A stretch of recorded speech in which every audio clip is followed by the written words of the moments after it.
HTML part. So HTML, I guess a lot of us know that it stands for Hypertext Markup Language. So basically, it is a skeleton of a web page where you write your elements for, let's say, buttons, paragraphs, or headings and stuff. Essentially, you can divide a website into three sections, which is the header section, the body section, and the footer section. What HTML does is it allows you to write those components which are individually in the header section, like the menu button or the company logo.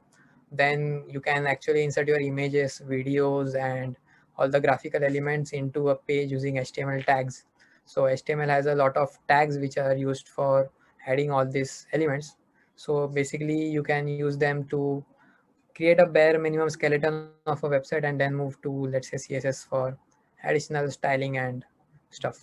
Essentially, CSS is used for styling of the website. So once you have the skeleton of website made using HTML, you can use CSS for, I can say, the coloring of the website. Like, if I am taking a practical example, let's say you have a Facebook or Instagram login page, you see that Facebook logo is blue in color. So that is actually handled by CSS part, or the forms which you see, they have a specific width and height.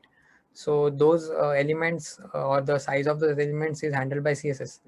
Once you click on a button, there is a slight animation to the button click sometimes. So even that is handled by CSS. So essentially, CSS is majorly used for three parts. One is your colors, or the how the website will look to the users, or the uh, view aspect of the website. Then the sizing aspect of the website, like how the elements should be sized, where or where they should be positioned, is handled by CSS. The third thing that is handled by CSS is the transitions between various sections. And the fourth essential thing that has came into the CSS part in last decade is responsiveness.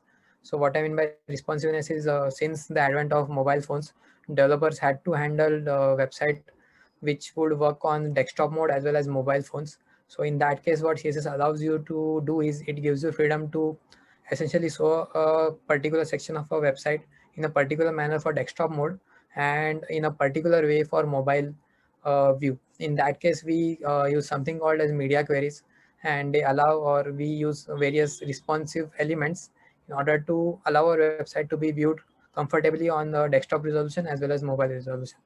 So those are the four essential important aspects which we have to learn in case of CSS.